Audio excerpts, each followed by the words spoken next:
So a bird needs two wings. I love that saying. I really love that saying, and it's got such meaning, I tell you.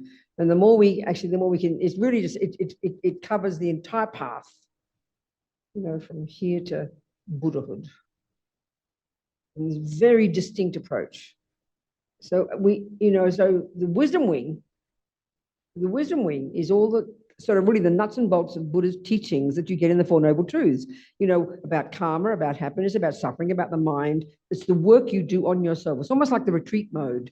It's got nothing to do with being good to others. It's all about not harming others. Leave people alone. Mind your own business. Fix yourself up. It's all about fixing yourself up. And another way to put that is all about putting yourself together, which are the things that you do to help you become a better human being, you to become a happy human being, you to become less neurotic, more kind, more clear, take more responsibility, give up, all that. It's all the nuts and bolts of Buddha's teachings about really essentially karma and the mind. That's it, If you know the Lam Rim, it's the first and second scopes of the Lam Rim. And if you know the Theravada teachings that you might get in Burma or Thailand, it's all of those teachings. They're the teachings we share with them. That's the first stages of the path. That's the wisdom wing. And if you completed that, if you did that completely, only that, you'd achieve your own liberation and your own nirvana. And at some point in one life or other, you will have finished the job and you won't come back. That's the wisdom wing. Now, that compassion wing, you continue to work on your mind. You continue to make your mind even more amazing, but now the emphasis is on helping others. The emphasis is on helping others. Another way to put it is the first one is, at least don't harm others. Back off and mind your own business and don't harm others. And then the second one, the compassion wing, which is the way the point is once you put yourself together, one of the things you've done is kind of heal the separation between self and other. As a result of ego, we're so separate from others, completely caught up in our own misery. Wisdom wing fixes that. Anyway, you're now connected to others, and the compassion wing is wanting and being driven by the wish to be a benefit to others. That's the essence, really. So the compassion wing is the point. So we'll do that next week. Let's look at the wisdom wing, which is all the classical teachings of the Buddha of how to put yourself together. So the thing here is that Buddha's, keeping it really down to earth, which is so important. I know when I first heard the teachings from Lama Zopa, ages ago, maybe that was mid-70s, like 25 years after not even that, 15, 18 years after the Tibetans came out of Tibet. Yeah, about less than 20 years. When you heard the Tibetans teach, because Tibet, you see, was so isolated, Tibet on the other side of the Himalayas, and a few people went there, like the Jesuits, a few Christians went over there to try and convert them, even translate the Jesuits translated the Bible into Tibetan, but the Tibetans weren't interested, so they just leave, empty-handed. They tried. I think there's a few Muslims there. There were a few Muslims. They got along well. But the Tibetans were happy with their Buddhism. So they were there in isolation from the 7th century until 1950, when Mr. Mao Zedong and his people came along and started barging in and taking over, So the benefit, the interesting benefit of that is that 99% of them were Tibetan, were Buddhist. In 1950, when they came along, even in 1959, when they all started to escape, 99% of Tibetans were Buddhists, like I said. So they kept intact. But it's also interesting was the way when they went there in the 7th century, Padmasambhava from India, Buddhism had already been like 700,000 years already, 1,200 years of Buddhism already, and already degenerating in India. And this great Indian yogi scholar, Padmasambhava, carried Buddhism in his mind. They didn't need text and memorized everything, and went off to Tibet. I don't know why he got there. I don't know why he went. Anyway, he went. And that's when Buddhism started there, so 7th century. So from the 7th century till 1950, Buddhism had been pretty much isolated in Tibet. And so when they first got there, they created a language. They created an alphabet based on the Sanskrit, just for the Buddhism, just for their philosophy. And so how they talked in the 7th century is how, when I first heard the teachings of Lama Zopa out of his mouth in the mid-70s, it was the same words. It's sort of like, ancient, in other words, totally ancient. So the structure, the concept, the framework, was completely different from how we talk. You know, I know the 1 month course I did, I heard the words Rinpoche said. He spoke English. I couldn't get my head around it. So I couldn't understand the concepts. I didn't know what he was talking about. I kept saying, where's the Buddhism, you know? Then, of course, Lama Yeshe would come along and give a talk. I was sideways relief. He kind of made sense. So Buddhism, so to get it into you know, to talk about it was what Lama Yeshe did. One thing is that Lama Yeshe, somehow, when they met Westerners in the early 70s, late 60s, early 70s, they first met Westerners. Modern people, it was mostly Westerners. Hippies, you know. Hippies went, some reason, hippies in the mid-60s, early 70s, hippies went looking for enlightenment and drugs. I've no idea why we think they come together, but we did. Very peculiar. Don't ask me why. Maybe because Tibetans look like hippies. Because Tibetan men have long hair and wear big earrings. So they, oh, wow, they must be hippies. They don't realize that Tibetans are very conservative people. You understand? Anyway, whatever. So then Lama Yeshe, somehow, they both learned English. Lama Yeshe and Lama both learned English. And somehow Lama Yeshe just had this extraordinary ability to find the words that as if he were a modern person. I always joked that he was really a hippie, kind of pretending to be a bit Tibetan. Because he talked in a way, I mean, when I went to this 1 month course and Lama Yeshe started talking, come in the evenings, and I'd start with relief, because now I know what Buddhism is, you know. And what he did was he talked about it from the point of view of it's being about the mind, which is the point. I mean, there's masses of other stuff in Buddhism. But the essence of it all, it comes down to the mind. So getting this point, then you understand what the rest of it's all about, you know. The Buddha's deal, and as I always like to point out, so it really is delicious, this word Buddha. Actually, I was mistaken. Someone told me off for not being accurate, so I forgot. It's not the word. The word Buddha, the Tibetan equivalent of the word Buddha. Buddha is Sanskrit. And I'd always use this particular thing I'm about to tell you for the word Buddha, but in fact, it's the word Sangye, the Tibetan word, the equivalent of Buddha, the etymology of it. I've been lying all this time. I'm so sorry. I have to forgive me. But the Tibetan equivalent of the word Buddha, the first syllable, sang, Sangye, sang implies the total, and these are exact words, a total eradication from our mind of all neuroses. We all know them well. Attachment, anger, depression, jealousy, low self-esteem, ego, arrogance, pride, all this stuff we know intimately. We know these words so simple, so anxiety, depression. These are simple words, you know. We are very familiar with them. And of course, as far as we're concerned, and as far as our neuroscientific views are concerned, and as far as our modern psychological terms are concerned, views are concerned, these are normal parts of a normal person. So normal that we think you'd be abnormal if you didn't have them. So to hear what Buddha's saying is so stark, is so shocking, we don't believe it. I remember recently in one class, one woman literally burst out laughing. What are you talking about? Don't be ridiculous. That Buddha has found from his own experience, and this is like 2,500 years ago, he came out of this incredible Indian system, these genius Indians, you know, these yogis and scholars, as the Dalai Lama says, with these amazing Indians more than 3,000 years ago, who began the investigation into the nature of self. You know? I always joke, we thought it was Freud 100 years ago. I'm sorry, we are so arrogant. 2,000, 3,000 years ago. Information. Then Buddha came along in that system, diverged in his own direction, and now that's what we talk about right today. So it's about it's about the mind. As far as Buddha is concerned, this mind of ours has the potential to be utterly free of the neuroses. And why would you want to get rid of them? Because he says, guess what? Have you noticed they cause you to be miserable? They are miserable. They are horrible, unhappy, disturbing states of mind.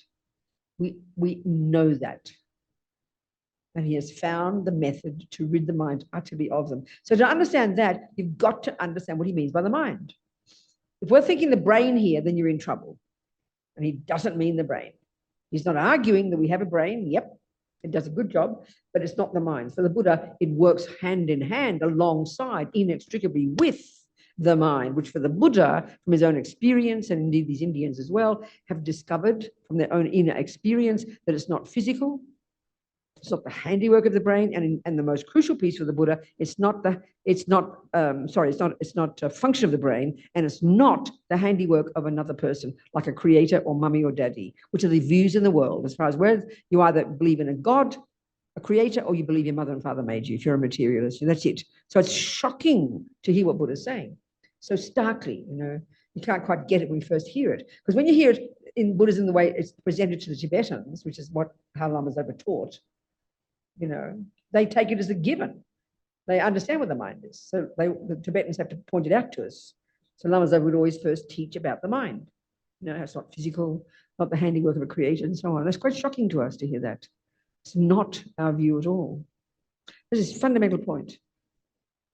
And that he's found that from we can do this work of unpacking and unraveling the contents of our mind and literally removing eventually all the neuroses. Why? Because they are causing suffering. So in his Four Noble Truths, there is suffering. The first one, there are causes, and the key one is the mind, the delusions in the mind. 3, you can be free of suffering and its causes. 4, how to do it. Very practical. So this is the fundamental point to get. But not only that, and that's the wisdom wing, okay? That's the wisdom wing. Then second, not only Sangye, not only can we rid the mind of all the rubbish, Gye, Buddha, the second syllable, Gye, that implies the development to perfection of everything else in the mind. Love, compassion, wisdom, kindness, intelligence, self-confidence, joy, all these things. These are at the core of our being. These are who we really are. This is not how we talk in our culture. So already my feeling is that hearing this, even if you hardly know a word about Buddhism, just to know that someone is stating that we as human beings have this phenomenal potential to be happy for God's sake, content, fulfilled, happy, joyful, and as a bonus, if you like, or the other way around, compassion and kind and loving and wise and fulfilled, and the bonus being happy. That's really what Buddhism is all about. That's the essence of being a Buddhist. That's encouraging. It's encouraging. We do not talk that way in modern psychology. We do not talk that way in neuroscience. No way. Now, these days, they're talking about neuroplasticity, and as one scientist said, it was the greatest finding of the 20th century, that we're not stuck with the brain we're born with. Well, with respect, I'm happy we're catching up with the Buddha. These Indians have been telling us 3,000 years ago that we're not stuck with the brain we're born with. We're not stuck with the mind we're born with. We can change it. It's a revelation to us in the West. But it's encouraging. So even if you're only at the very beginning of that, even though you still feel hopeless and ridiculous, to know that you're not set in stone, this is so encouraging. So encouraging. Because the tragedy of ego is that we think we are.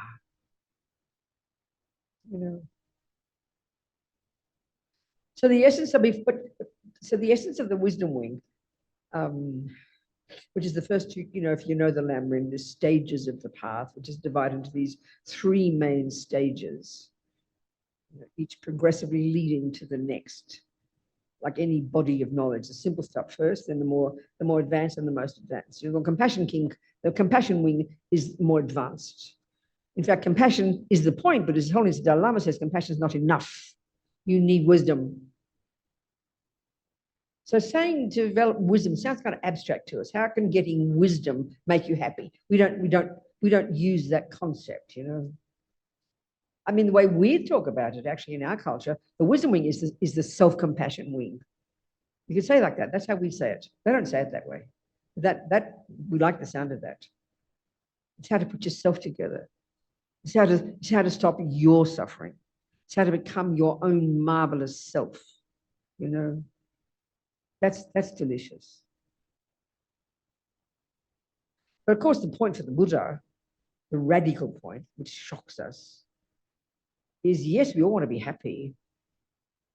But he says the main way to get that is work on your mind. Yeah, cakes and boyfriends are secondary. They're helpful. Nice cake and nice boyfriend is helpful. They're not the main cause. That's all he's saying. They're not the main cause. He's not saying you shouldn't have them. That's not the main cause. And we are in big trouble, he says, thinking that the main cause. That's attachment. Complete nonsense. So the job is to work on the mind. And that is enormously hard. Because in our culture, we're not brought up, now these days more and more, there's a lot more introspection going on, a lot more therapy, a lot more psychology where we can learn to look into our mind, with the help of other people. But if we don't have that advice, We can all be forgiven for thinking the outside world is the cause of happiness and the cause of suffering. It's obvious. As soon as you wake up in the morning and the weather's cold and your body's shivering and you have an unhappy feeling, of course you think you're unhappy because the weather's cold. You never think it's your mind. It'd be ridiculous. If your sister's mean to you, that's why you're suffering. If the coffee is delicious, that's why you're happy. So it's easy to say your mind is the main cause of happiness and the main cause of suffering, but it's not our experience. In fact, it sounds too abstract, it's too ridiculous, in fact. That's the tough, this is the main one. This is the main stumbling block for us. That's why I was so impressed by my friends in prison. I mention all the time, and particularly one woman, not a Buddhist. She had no particular religion. I use her as an example all the time. Sunny, many years ago, she was hitching in Florida with her husband, hippie kids and hippie husband. And they got picked up by two guys, and the two guys got picked up by the police, and the guys killed the police and blamed the hippies. And Sonny and her husband are on death row, basically. She's there for 17 years. Husband gets executed. His brains burst into flames. She loses her children. Her parents die. I mean, there's the most appalling external things, which would be the trigger for the most unbearable suffering. But she said at some point, finally, I realized. She's in her own cell, on her own, year after year after year, with a Bible. Talk about medieval. She was innocent. It took 17 years to get out. And she said, finally, I realized I couldn't change anything. But they couldn't take my mind from me. Before I even say more, that's just so mind-boggling, isn't it?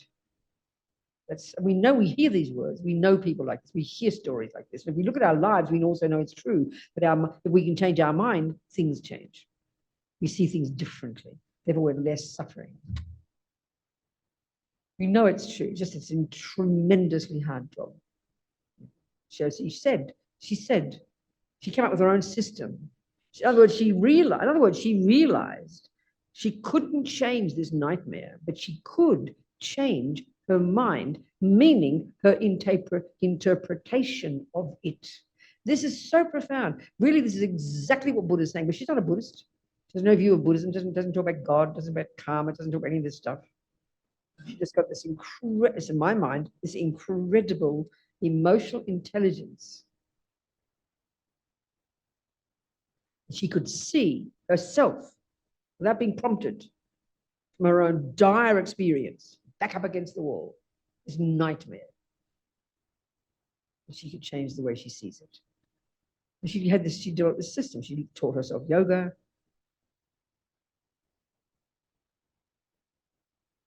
Had this method. She's out of prison now. We're friends now. And she, I don't know things she did. She's read it. She wrote a memoir. But she basically said, I'd give myself 5 minutes to be raging angry, and then I would stop and go back to her, whatever her system was, for changing her interpretation of her system, her environment. This is really what Buddha is saying. This is what he means by change your mind. This is what it means by the mind's not set in stone. We can change our mind. So if we're going to change our mind, we better know how to do it. We better know what it means, because it's quite a mystery. It seems very mysterious to us.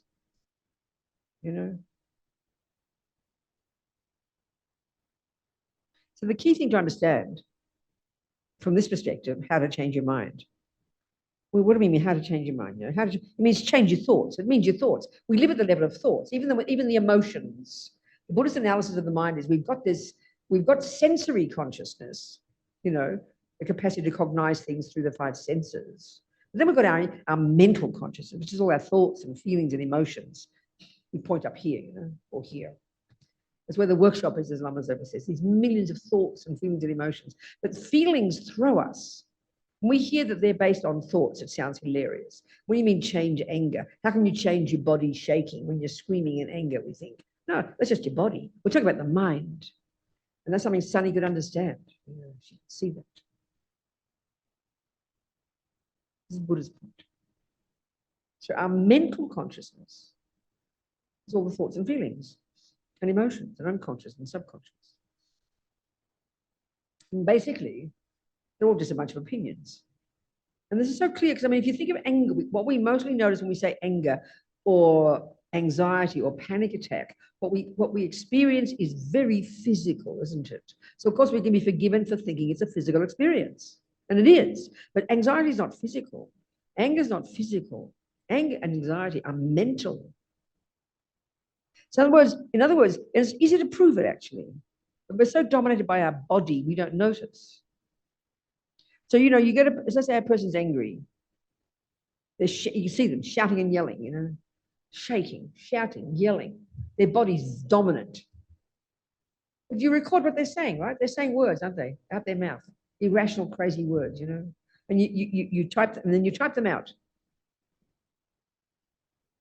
Now, you have another person who doesn't shout, but they know their mind and they know they have very angry thoughts. And they will write down their angry thoughts for you. If you compare those two bits of paper, you can't hear any shouting, can you? You just see very angry thoughts. And anybody with half a brain reading them go, oh, wow, these people are angry.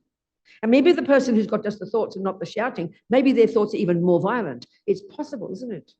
So it proves anger is thoughts. It proves this point. It's not trying to be clever. It's just got the emotional component added onto it. That's all, because those thoughts are so habitual. My mother didn't have to teach me how to be angry. I knew. She didn't say, well, darling, raise your voice. She didn't need to. She didn't say, shout better. She didn't say, clench your fist, hit your sister. She didn't need to tell me. I knew how. Okay, Buddha says we bring it with us. That's why it's so habitual. That's why it's so habitual, so instinctive, what we call instinct. What we call instinct for the Buddha is just the habit of thinking something so often, it's now completely second nature, When we get that, it's quite revealing to think that. So anger, emotions, it has the emotional component. Attachment has tremendous emotional component. All the anxiety, all those things, low self-confidence, low self-esteem, arrogance, they have a tremendously powerful emotional component. Buddha calls them mental afflictions, And he's got this method for us to first become familiar with them. That's the first step. To notice them and to own them. That's pretty tough. We know we get angry and anxious, but it's everybody else's fault. You're not my fault. I'm this innocent victim. Yeah. And that's also the tragedy of ego is it's so painful to own responsibility for them, because what we end up doing is just feeling guilty, which is not taking responsibility. And that's torture. So to get to a point where we can hear and know our thoughts and own them as mine, that itself takes a while. And then we can begin the job of changing them. You won't try to change them until then. And that's what takes time. It's not my fault. That's why Sunny is so stunning. Think about it, please. She's in prison, innocent, in a cell on her own, husband been executed, brains burst into flames, lost her kids to the state, accused of murdering 2 policemen, on death row. Think about it, please. It's not just your boyfriend being mean to you. Most people go mad in circumstances like that. I've met so many people over the years who've been in prison, and usually because it's so kind of, it's just so suppressing,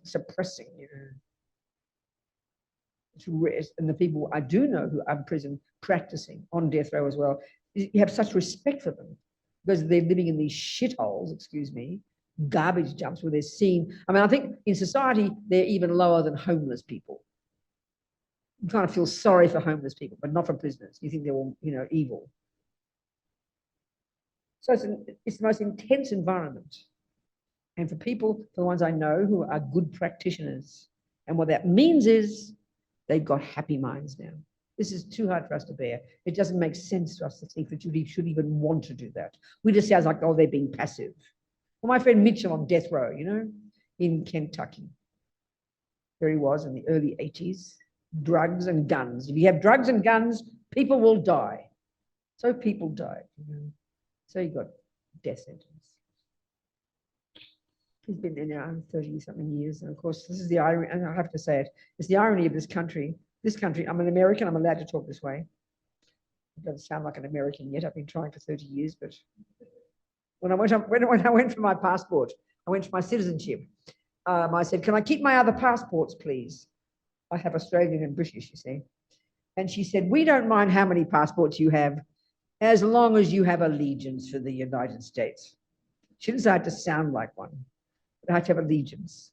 So I don't know how it feels to be an American yet. I'm not sure. But I've been living here a long time, 30 years. I've been based here in this country. Anyway, whatever. What was I saying? I'm allowed to criticize, that's right.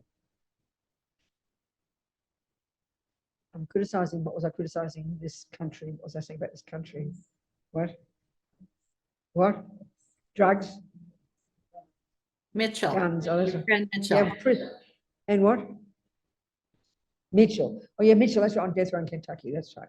Well, he's anyway. He's been there. Like, oh, that's right. The death penalty. You know, Americans love killing people. They don't like killing babies, but they love killing grown-ups on death row. You know, but I think if they saw how much tax it costs, they'd change their minds.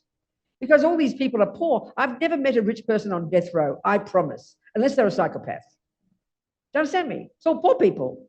So all these millions of lawyers. So Mitchell has had lawyers since he was arrested 35 years ago. He's had lawyers supporting him. So every time a new thing comes along and they put in a new thing to the court, it's 2 years now before it gets to the system. So they all live to a long age because they're what do you call it? They're defending whatever the words are. Do you understand? In Singapore, if you get death row, you're dead, babe. There's no appealing. You're dead in a couple of months. You know, if you decide, that's why people stay on death row for 30 years, not because they've run out of killing medicine. It's because they appeal. So you know, it's all good to get good appeals and to respect the laws and everything. But can you imagine what the taxes cost? I can't even imagine what it costs to keep people in prison. You know. Anyway, whatever. But Mitchell, he's a happy man. He lives in his red jumpsuit in Kentucky, in this on a lovely piece of real estate. There's nice water there. I'm sure that real estate people are dying to have it. This big old Victorian bluestone building that's boiling hot in the summer, freezing cold in the winter. Food. I had lunch there one day. One prisoner. Anyway, it doesn't matter. I can tell you stories all day about prisons.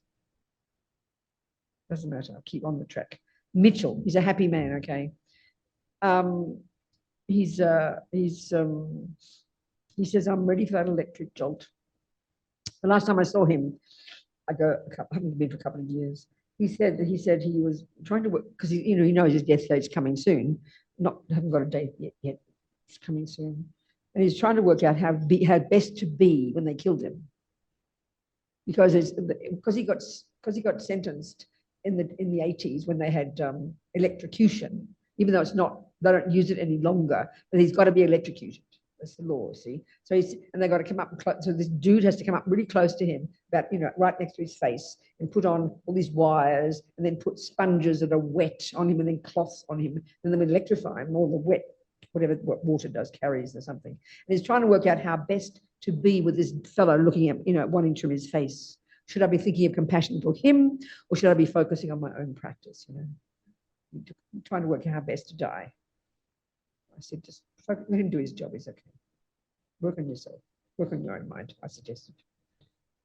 But he's a happy person. That's what I'm trying to say. He's a person who has realized he too cannot change. He's trying hard with all his his appeals and everything. But he can't get out of the prison. He can't change his roommates. He calls these, people roommates. Can't change the weather. Can't get AC. You have very little rights in prison. Can't do anything. But he's learned to change his mind. And that's why I find these are such good examples, because, it's like, anyway. So all I'm saying is, again, that if you can get the essence of the Buddhist approach, Buddha's not saying you can't be happy with cakes and boyfriends and $1 million in the bank. He's not saying you shouldn't have those things. That's not the point. It's simply he's saying we suffer tremendously because we don't realize the role our mind plays in those things. We really do believe, and the part of us that believes it is called attachment. Effectively, the Four Noble Truths says attachment is the main cause of our suffering. So attachment makes us believe that the thing's out there. When it gets what it wants, attachment is this junkie that wants only the nice things. So when we get the nice things, it does trigger a pleasant feeling. He's not arguing with that, but all he's saying is, when you rely upon the cake or the boyfriend or the nice weather, or if you rely upon it to bring you happiness, happy feelings, You can't rely upon it because they don't last. And this is not meant to be moralistic. This is a scientific fact that we know that if you rely upon a delicious chocolate cake to give you happy feelings, it will in the beginning, the first mouthful. But because you think the first mouthful brought happy feelings, and you really like those happy feelings, so you want them again. So you have a second mouthful, and you really are anticipating more happy feelings. But we've forgotten from yesterday, and the Buddha would say from countless lifetimes, that that is the path to disaster. Because in the end, what it leads to is disgusting feelings. Because by the time you get to the fourth piece, the happy feelings have gone, and you end up being disappointed, and now you want to vomit. And this is not meant to be nasty. This is fact. So he says it's just you're shortchanging yourself. It's a really simple way to put it. It's not moralistic. That the happy feelings that come from the sensory objects, which is the main way we think to get happiness, he says it doesn't last. This is not really mean. This is not being mean. It's scientific fact. But because we're such junkies that believe that, then we end up being miserable, end up disappointed. To the fourth husband, the seventh handbag, the 95th job. Before you know it, you're wrinkled and old and about to die, still looking for happiness. We know this. We do know it. He's not being moralistic. He's not saying give up handbags and boyfriends. Initially, maybe you've got to kind of loosen the grip a bit and get in touch with your mind. Because he says the main point Buddha's making, the simple point he's making, simple point, is that the main player, the main factor in whether or not we're happy or suffering isn't the outside, it's the mind. That's what he's saying. And that's what Sonny and Mitchell prove. But we hear these stories and we go, oh, isn't it amazing? But we don't join the dots, We don't go, wow, that's a revelation. We don't get it. We keep trying the cake again, because that's actually such a habit. That's really what all Buddha's saying. But it is difficult, not because it's difficult in theory, it's because we are addicted to this approach. That's all. It's just because we've got the habit so strong. It's very hard to do it. But to understand it first is so important. It's encouraging. But in Buddha's teachings, as we know from the Lamb Rim, I'm talking the middle section. I'm not even talking the first one, which is what I like to call junior school, then high school, then university. Compassion wing is university. The wisdom wing is junior school and high school. So the one about the mind, this is high school. That's what's junior school then. Don't worry about your mind. In junior school, Buddha's suggesting, control the servants of your mind. Control your body and speech. They're the ones that do the harm. When we think of a spiritual practice in our world, we never think of controlling your body and speech. It just sounds like being a policeman, Behave nicely. That doesn't sound like spiritual practice to us, but it's a tremendously powerful practice, and it enables you to work on your mind.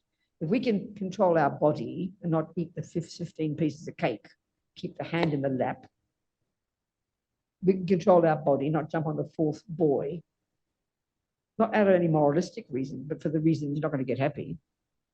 As my mother used to say, I'd hear it. So I was really attached to food, as a little girl.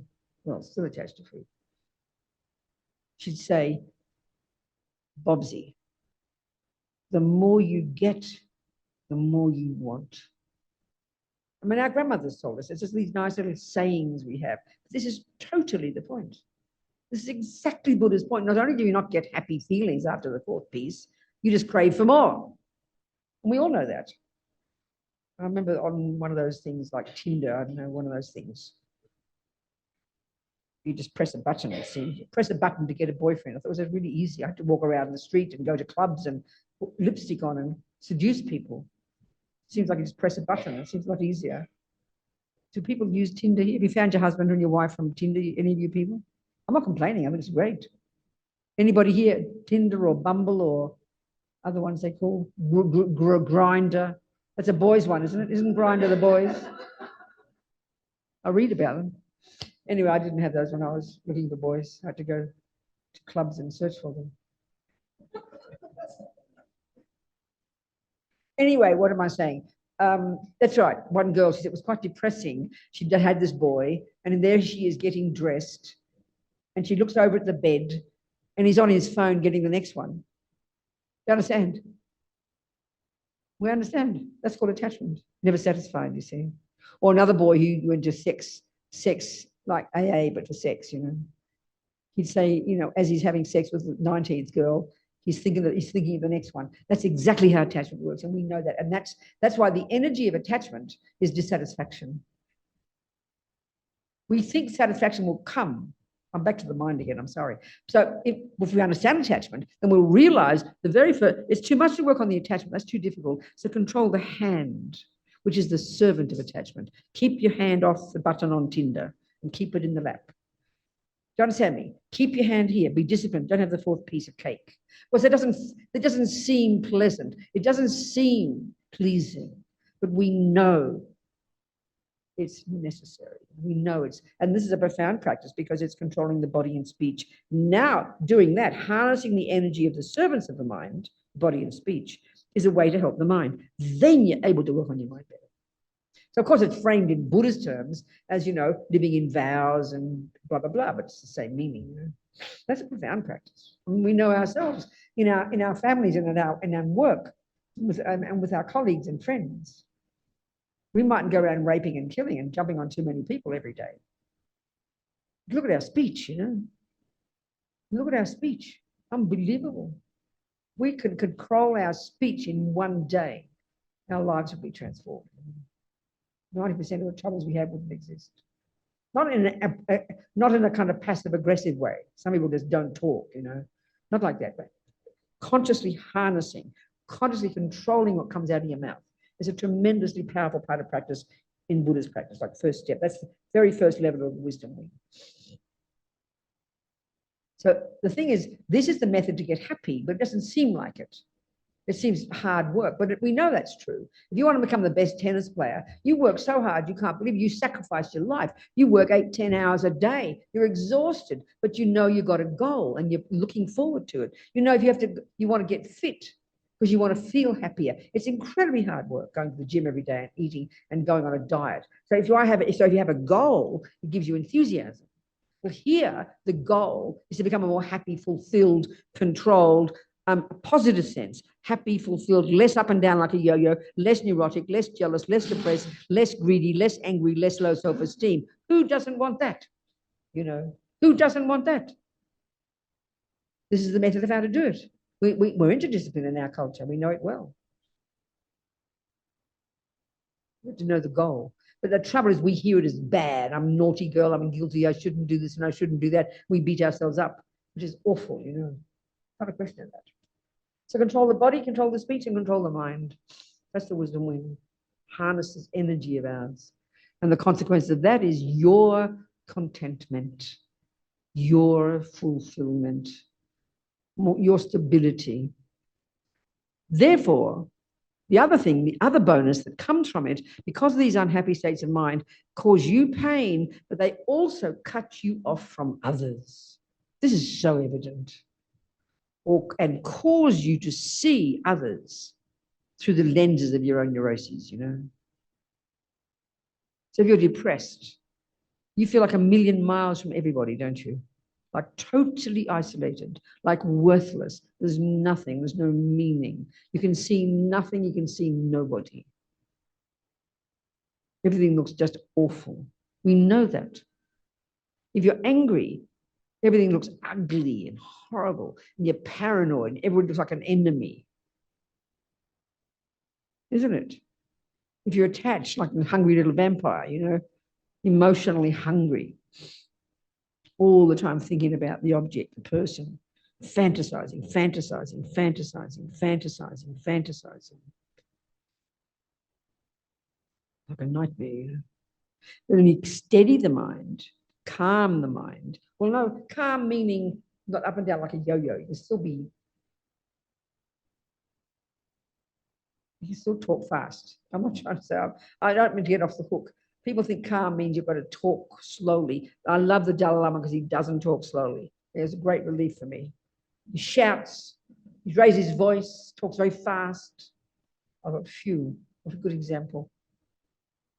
It's having a happy mind. So then even that, let's look at what happy means. This is a hugely important one. If Buddha's saying he's found methods to stop suffering, which means he's found methods to get happy, clear we better know what he means by that. You know? So happy Happy. I think there's so many discussions about happy in the world, you know. But it's very clear for Buddhism. It's very clear. And again, it's a revelation if you understand what he's saying. Happy is not a function of a physical thing. It can't be. It's a complete joke to think that. But when we think of happiness, when you have memories, you know, I don't know who made this thing up that Apple does, and talking about memories. Who created that idea? It was fairly recent, isn't it? People talk about creating memories. I think some clever marketing person made up that idea. Do you understand what I'm saying? Have you heard about creating memories? I think people tell us that all the time. I think some clever marketing person did that just to sell phones, I think. Because every now and again, my phone will suddenly bring up some past pictures. Creating memories, they say. So if you have a memory, think about this.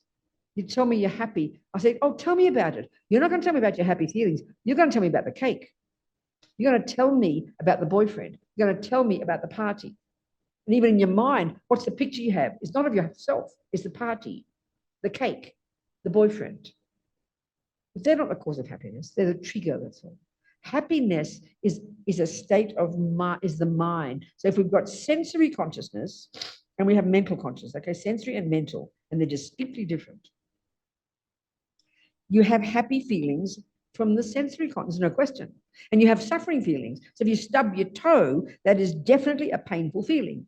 No question. In the toe, right there, the nerves. There's a physical, and that's because sensory consciousness, tactile consciousness has been triggered, and there's a painful feeling comes. It's fact in your toe, definite. When you taste the cake first, not the fourth piece, and the cake meets the tongue, and then all the business happens. That is physical. It's this tactile, it's taste consciousness as well as tactile, isn't it? It's taste consciousness and tactile, I think, isn't it? Definitely, for food is tactile as well. But that's sensory consciousness. So then now you've got mental consciousness. So the sensory consciousness, like I said, you can't grow mental happiness. You can't make it more. I mean, sensory. That's the point. All Buddha's saying is that you can't grow happy feelings from the cake. As you eat the cake, it gets less happy, and then it gets more revolting, and now painful feelings come because you want to vomit. You know? But mental consciousness, there's happy feelings there too, and suffering feelings. We're mainly concerned with the sensory. So happiness is the mind.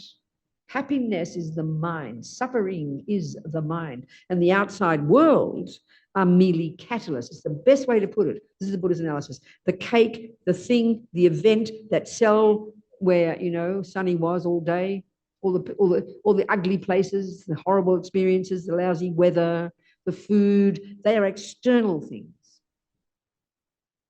They cannot be the main cause of suffering or happiness. They can't be. And we can prove it. If that cake, the object of your, taste consciousness, and indeed of the eye consciousness too, it sees the pretty shape and everything, isn't it? The tactile as well is coming with the tongue, because the tongue has tactile as well as taste. The cake, the fourth piece of cake, and on the plate it's still warm, the fourth piece of cake now causes you to vomit. So if the cake is the main cause of happy feelings, then the more you eat it, the happier you'll get. That's logic, and it's not true. So it proves cake is not the main cause of happy feelings. That cell is not the main cause. So even you could say, okay, the sensory is tricky. Okay. Another approach. This is where the approach of practice comes in, which is what Sunny did, what Mitchell does. They're in these shitholes, these garbage dumps, you know. Your senses are not made happy in prison, I promise. They did not have nice architects design these prisons, I promise. Or good cooks and chefs do the food, I promise. They're not there to make your senses happy. Your senses are bombarded. The noise in some of these prisons, the ones that are in isolation in these top security prisons where they're in their cells all day and night. As one of my friends said, they're like being in a rock concert all day. You are bombarded. So the sensory experience, the sensory, so then that's the sensory experience. But if you've got your mind strong enough, and that's why these examples are good, because they're extreme, they have been able to change their mind from being angry, anxious, distressed, upset to content, fulfilled, not angry. That's the point. So don't have to wait till you get to prison to work on your mind. Start with the stubbing the toe. Start with your hubby slurping his coffee in the morning. Start with the small things. But our trouble in the West is we wait till the big dramas happen before we even notice there's a problem. So the skill that Buddha's giving us, forget nirvana, the skill that Buddha's giving us with his simple meditation technique of concentrating the mind to give us space to step out of our head for a few minutes so we can focus. The skill we bring from that down into our life after we get off our cushion is that we begin to become more aware of what's happening in our head, whereas we wouldn't be aware of it until it's shouting. That's the great skill, because then you can hear the thoughts, the chat, consciously, and then you can change them. That's the thing that seems puzzling to us. The commonest question people ask is, so I hear the thoughts, and then we say, and then what will I do with them? We say that. And it really sounds very puzzling to say that you can change them, because we don't believe we can. I mean, it's astonishing. We should be puzzled by that. But what do you do with them? I mean, if you kept saying 1 + 1 is 3, what am I going to do with it? Well, guess what? You change it to what's true. So if you're saying angry, you're the cause of all my suffering, it's not true. It's an exaggeration. Yeah, he might have been mean to you. So that's what Sunny did. She changed her thoughts. I mean, theoretically, it's easy. Theoretically, it's not complicated. And it's good to hear it that way, not complicated. It's just that it's hard work because we're addicted to not changing our thoughts, not even thinking we can change our thoughts. Yeah, chatting away here, are we?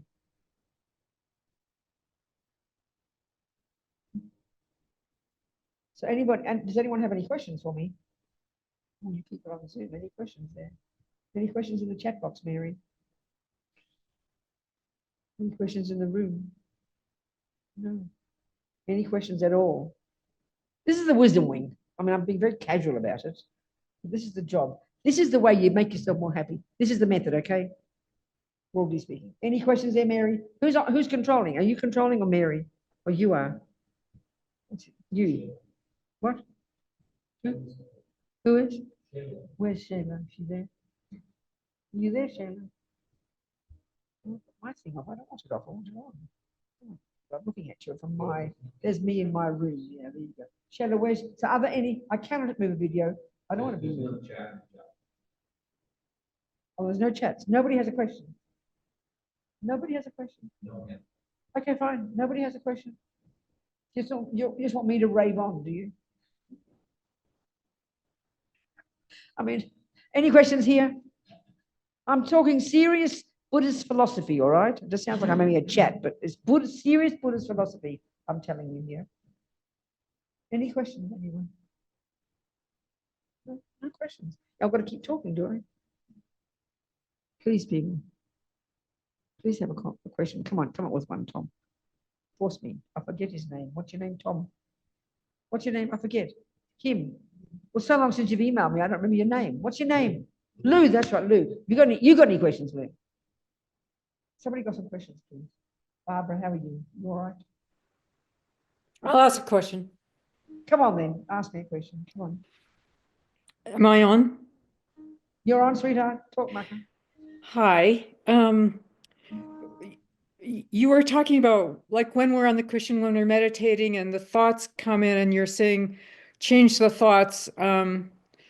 Not then, no, not on your cushion. That was my question. That's what I was getting at. Okay, darling, it depends on the meditation. What I'm talking about here is if you're doing a concentration meditation, a 5-minute meditation in the morning where you're sitting on your cushion and your goal is to watch the breath. something like that. The job then is to simply watch your boring old breath, and you let the thoughts. That's why the example is such a good exercise.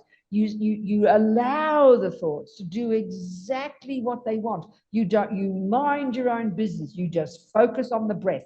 It's sort of like you're in the freeway, on 6 lanes of freeway at 100 or 180 miles or 80, 60 miles an hour. You don't run around trying to wish all the cars what to do where, that lane over there. You go, man, you have a crash in a minute. You mind your own business and you stay focused on your job. It's a good analogy. And you allow the thoughts.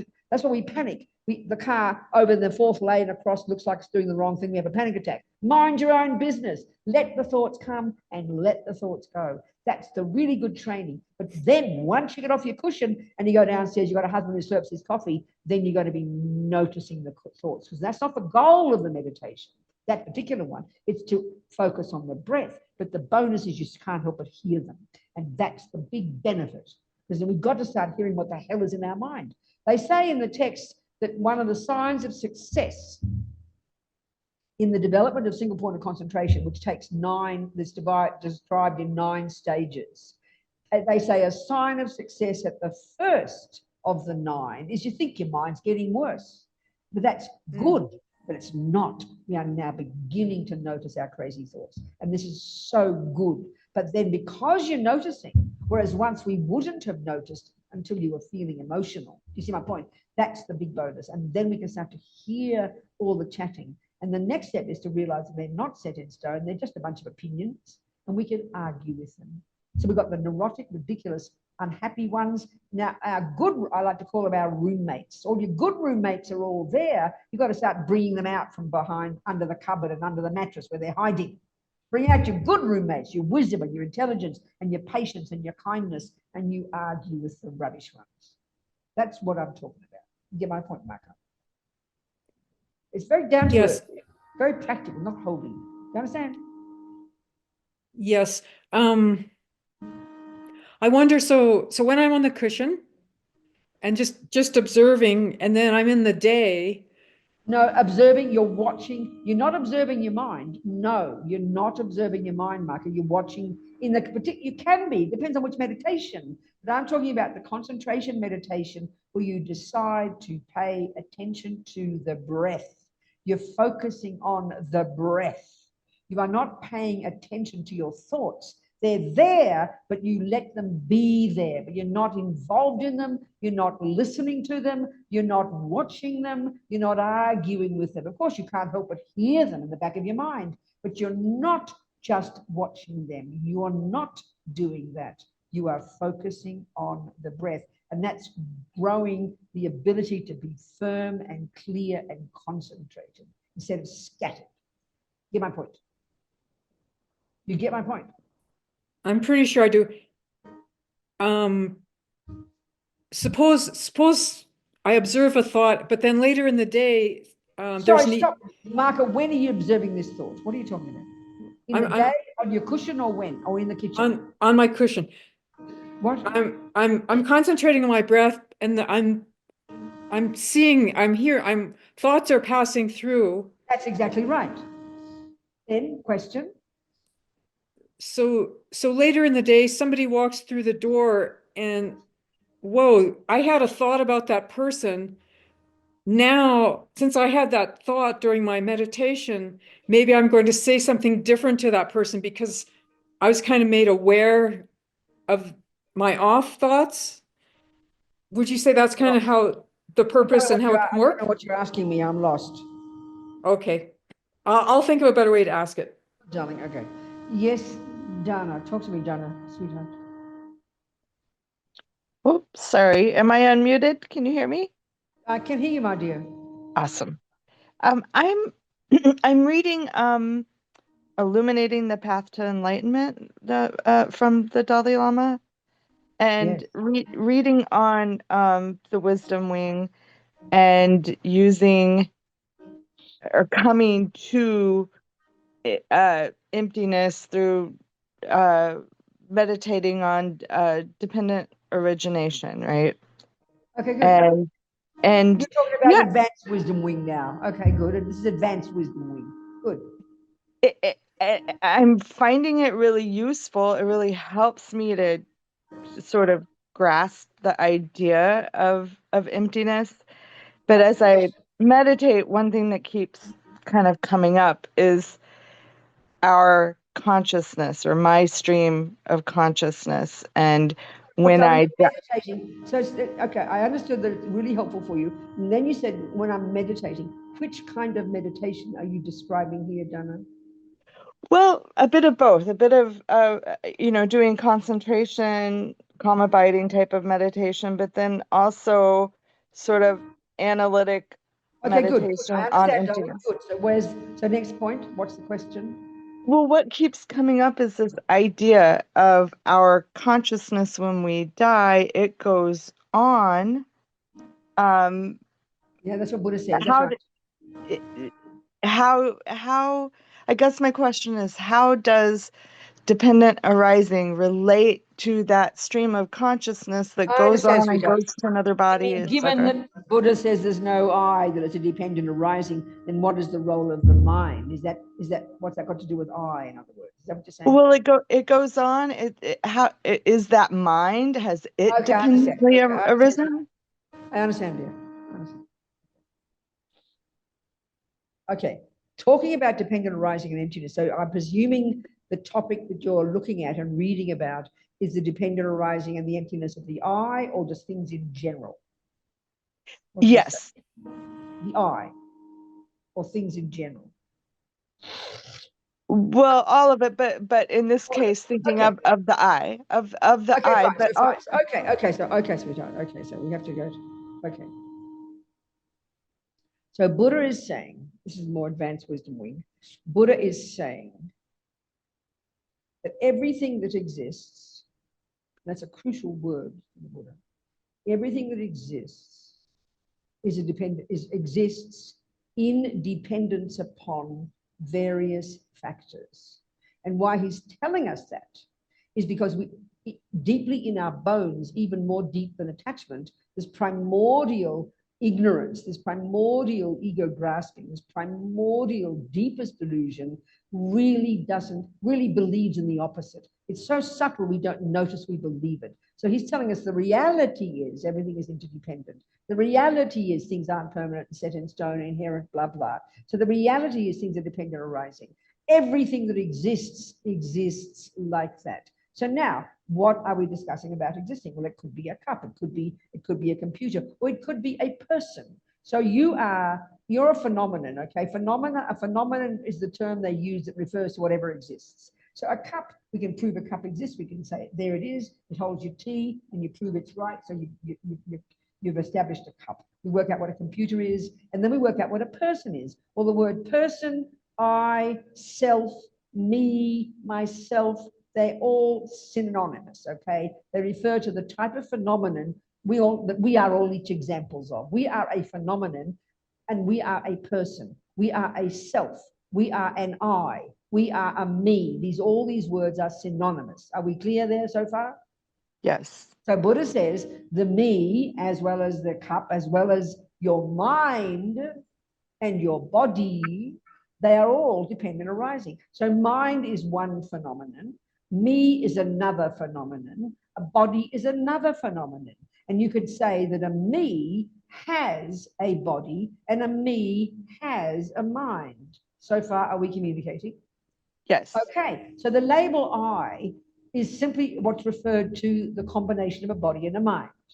Okay, it's very easy. A dog is one of those. A monkey is one of those. An ant is one of those. It's referring to a phenomenon that has some physical bit and some mental bit. Okay, so the mind is a part of an I, and the body is a part of the I. You gonna understand my point? So Buddha's telling us that he has observed that what's called a mind or a consciousness, and these words are synonymous, is they're not physical. They're not physical. They're combined with a body inextricably at a gross level and a subtle level. But that consciousness at a subtle level, once you die, once the body and the mind separate, the body, as we know, turns into caca and dust. But the consciousness, driven by the karma you created, is this kind of mental continuum. It will continue already even at the time of your death. already you are programmed for the next life, ready to go. You know, the karmic seed that is going to determine your next life is triggered as you stop breathing, and and then when you leave the body, that consciousness will continue, you know, and then it will find a new mother, and off you go. This is where it gets to my question. If the rest of myself is impermanent, why No, is your mind is that also stream? impermanent. Your mind is impermanent. Your body is impermanent. There are different levels of impermanent, Donna. There is gross impermanence, and death is an example. A tree that dies, a computer that breaks, a cup that breaks, everything is like that. And there's a subtler level of impermanence, which is it's things that do exist and can exist since beginningless time and will never end, which is a mind, but in its nature, it's changing moment by moment. It's this dynamic thing, but it's beginningless and endless. So that's a different type of impermanence. So if Impermanent it's doesn't mean if it's beginningless and endless, yeah. then how is it dependently arisen? It's dependent on this moment and dependent upon the next moment and dependent upon the next moment and dependent upon its parts. It's very dynamically dependent arising. Dependent arising refers, Okay. first of all, to causes. Your mind is the product of past causes. Your mind is a dependent arising in terms of its parts, this moment of your mind and the next moment of your mind, and anger and love and compassion. They're all the parts of your mind. They're all dependent arising. Finally, is the one of dependent upon the mind labeling it. That's the subtlest level of dependent arising. Say that last bit again, if you don't mind. Sorry. There are Just three about levels of that's dependent. subtle. There are three levels of dependent. Actually, this is the wisdom wing too. We should have really finished this. I forgot. Too late. Have to do it again next week. So there are three levels at which Buddha describes dependent arising, in particular in relation to realizing emptiness. And each of them really is an argument with the prevailing views before that, with the Hindus, you know. So the very first one is that the first level of dependent arising is things are dependent upon causes. That's arguing with a view that says there's a little soul in there or a self that doesn't have causes and is permanent and unchanging. So he says, no, everything that's impermanent is cause. So it's dependent arising in terms of causes. The next level, more subtle, is things exist in dependence upon their bits and pieces, upon their parts. And the subtlest, and these are both views, but they're not the deepest yet. And then the subtlest meaning of dependent arising is that everything is dependent upon the mind labeling it. And you realize that subtle dependent arising, which is that the I is merely labeled, the computer is merely labeled, the cup is merely labeled. Okay. Do you understand? Yeah, that does help. That it's basically the mind is dependently arising all along. It doesn't answer to me all the where time. it starts, It but happens to be it's so beginningless it's and endless. Yeah, it can okay. last. Yeah, but something that can only last 5 minutes, you know, also could. So it doesn't. So there's dependent arising is the broadest way that things exist, which relates to emptiness, and beneath that is causes and cause and effect. You understand? So or Okay. impermanent. It's more gross. So things are impermanent, and impermanent things are caused and changed moment by moment. And then even things, okay, it doesn't matter. That's okay. That's good enough. So we're going to keep talking this week. If you're going to hang around, we'll probably get into the topic, okay? Thank you so much. I appreciate it. Good, good, good. What else? People. This is all part of the wisdom wing as well. It doesn't come until the compassion wing. They stick it on the end.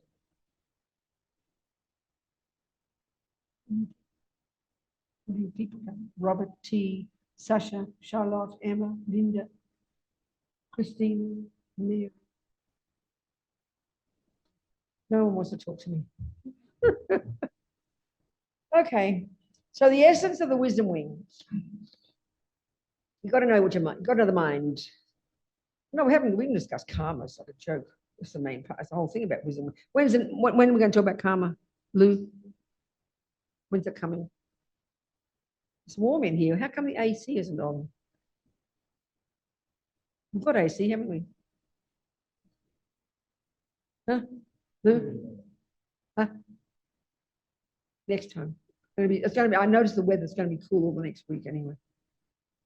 Only gets to the 60s next week, no 70s in sight. Never mind. So we'll talk about karma at some point, because that's really, I missed out that one completely. So we'll do that another day. If you're not going to ask me questions, I have to just end. No question? Yes, darling, talk to me. Microphone, please. Yeah, oh, I see. You haven't got 2 microphones.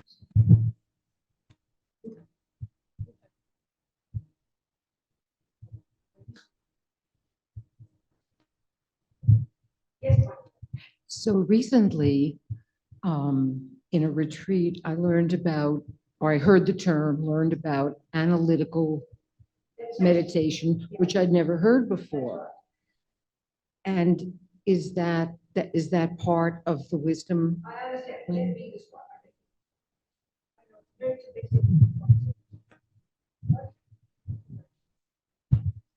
So there are 2 in Buddhism. There are 2 modes of meditation.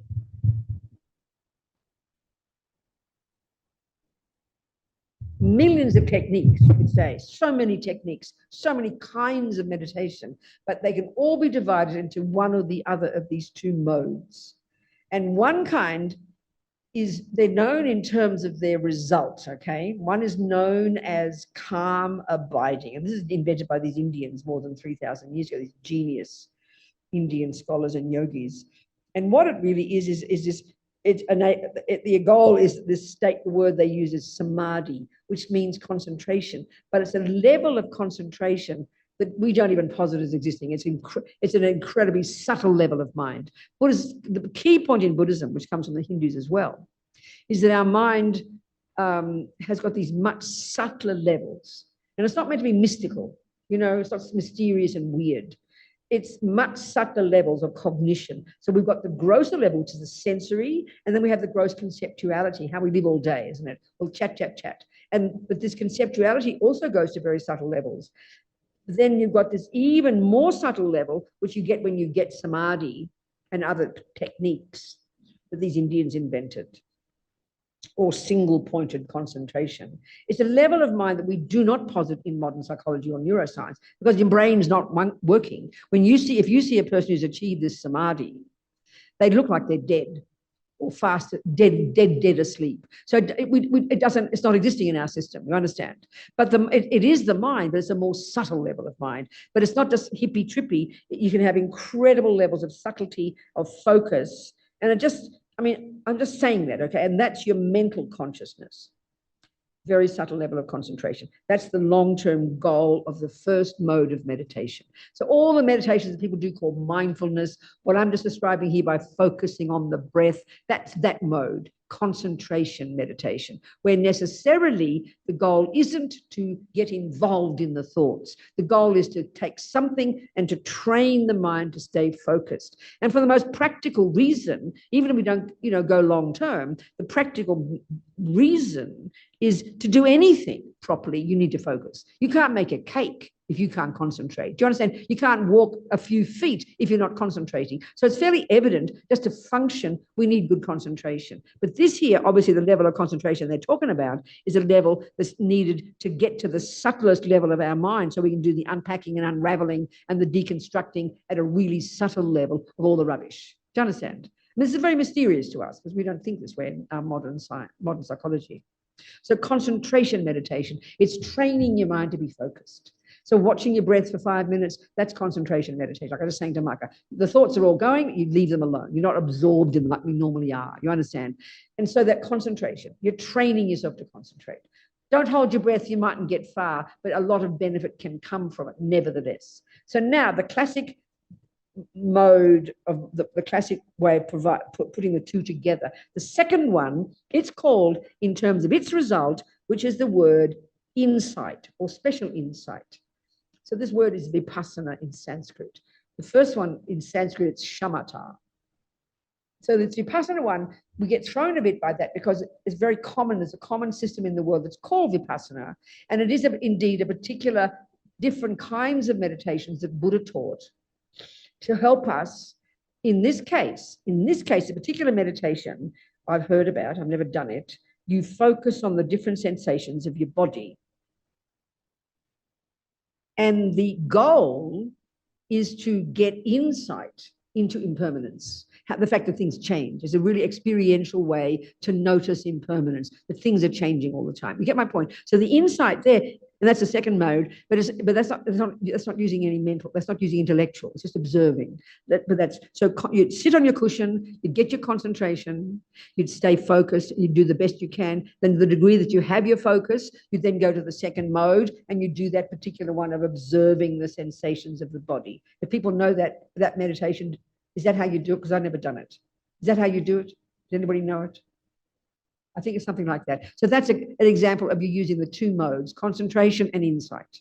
Are you with me? Now, there's many insight techniques. And to get insights, the insight's a good word. You know yourself, you've got a problem, you're thinking about it, and then you'll go, and then I got some insight into the problem. It's a really nice word. You worked it out, you understand something. That's what insight means, isn't it? Would you agree? So it's a great word. I notice in other languages, when I go to different countries, there's not a really good word for that. It sort of sounds a bit mystical and weird. But it's a really down-to-earth word, where you understand something. You join, something, the penny drops. It's a really good one. So that's all this is all going to be. So you do the first one, you get your focus, you go to the second mode, and you do the watching. In this case, you watch the sensations, and the penny drops slowly. You get the idea. Oh, things change. Something like that. So now, in the one that you're talking about, which is the tradition we use, it's not just in Tibet, but Tibetans use it. It's Buddhist teachings. The first mode, you get your concentration. Okay, you've been to your class, let's say you've heard about karma or impermanence, or you've heard some of the teachings and you've taken your notes, and you've got to basically go home and do your homework, because that's, if you learn something, you go home and you study it, right? Whether it's maths or music or you've heard your Buddhist teaching. So you go home and you do you get some concentration on your cushion, you get your mind focused to the degree that you've got focus. You've been training, and then you'd stop your focus and you now go to the second mode, and what you want to get insight into, very simply, is the topic you just studied. Do you get my point? So what's the method? It's very obvious. The method you use, okay, we do this all the time when we study anything, but we just don't call it analytical meditation. I always use the example. You go to school, you're 5 years old, and you learn that 1 + 1 is 2. Okay, so you write it down. Your teacher says, go home. If your teacher's a Buddhist, you say, what's your name? What's your name? Joni. So she say, Joni, go home and I want you to sit on your cushion and do some concentration meditation. And then I want you to do the second mode of meditation. And I want to do some analytical meditation so you can get an insight into this. That's what she'd tell you. So you'd go home. You've got to be focused. I mean, I never studied when I was a kid because we didn't have enough beds. We didn't have a desk. So I didn't have the right conditions. So I never studied.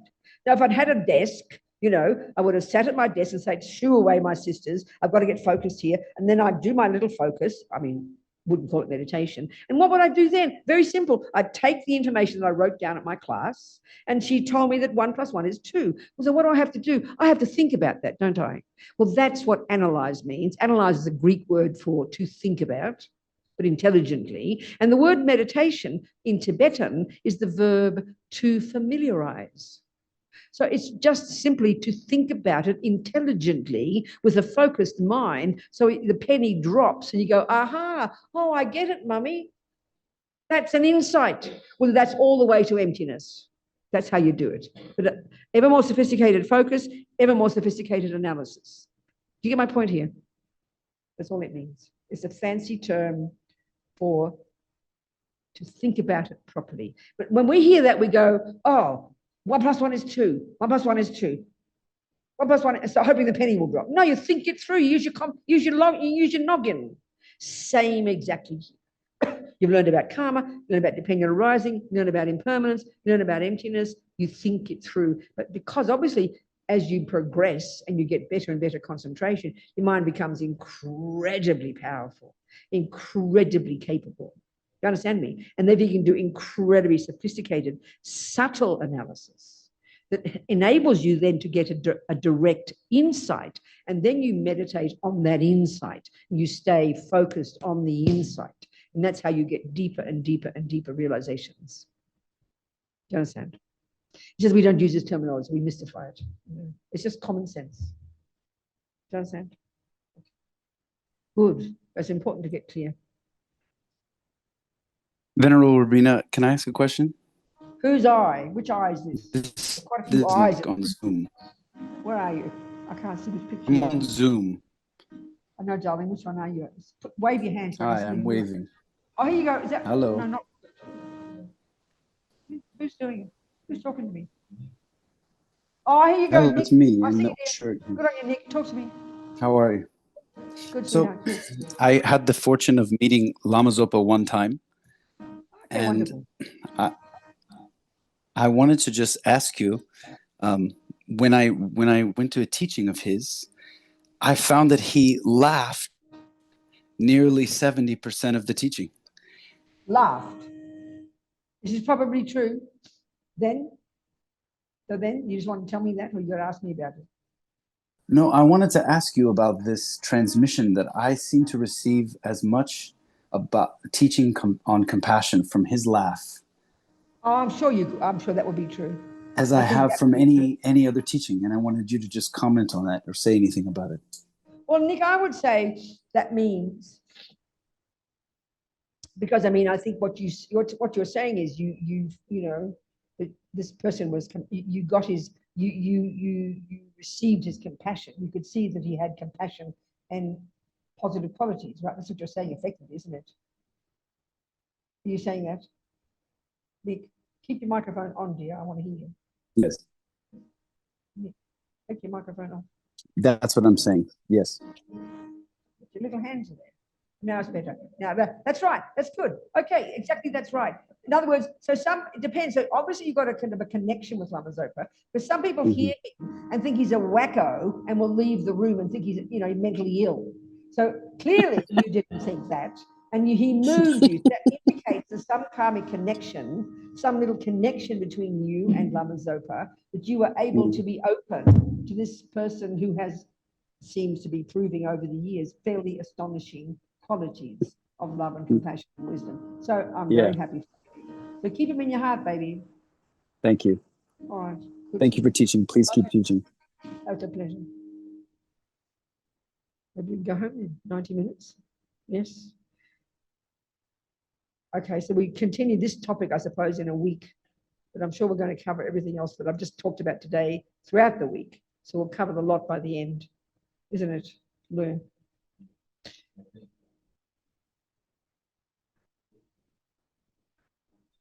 Who?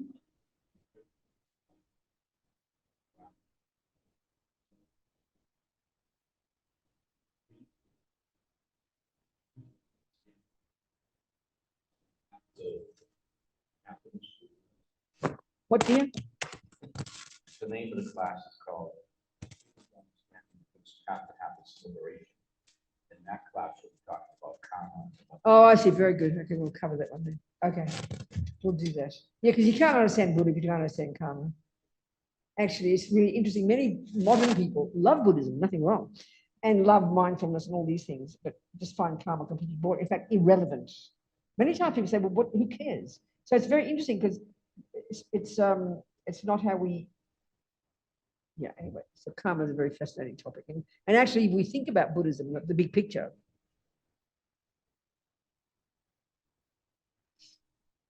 And the view of the mind is absolutely inextricably integrated with the view of karma. The law of karma is the law that runs minds, or if you like, minds run within the law of karma. It's Buddha's view of the law that runs the universe, that causes things. It's his observation. So it's a massively important point. Of course, you don't have to be 100% Buddhist. You can be a 1% Buddhist. Nothing wrong, but if you want to understand Buddhism, you've got to fit karma into it. And it's quite shockingly different from our view. It's completely different from the Christian view, completely different from the materialist view. It's quite a different view. So we'll discuss that. And when I first heard it, for me, it was like I felt I'd missed that all my life. I was really happy to hear it.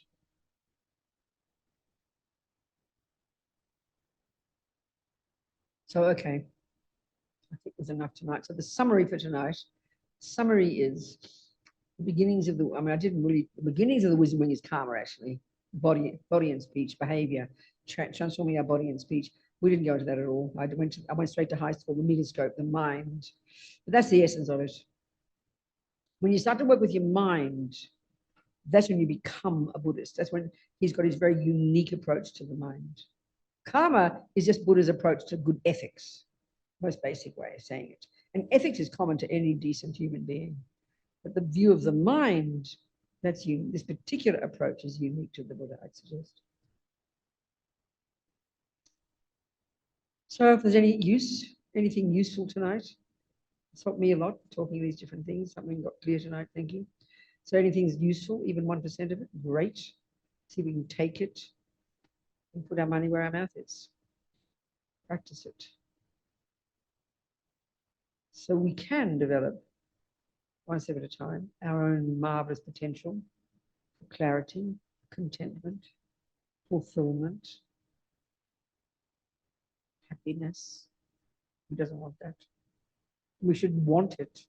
Sometimes I think we get a bit guilty. You think, oh, make others happy, that's good. But what do you mean me happy? And many times we really miss that in the modern world, I think. This is the first step. The whole first part of the wisdom is about oneself. It's not about others yet. It's about us wanting to be happy and being sick of suffering. So maybe be happy. Maybe find methods to find our own potential so that we then can help others. Tangchob samchog rinpoche, ma kie panam ke gyuchig, kie panyam pa me pa yang, gong ne gondu pa ba shog.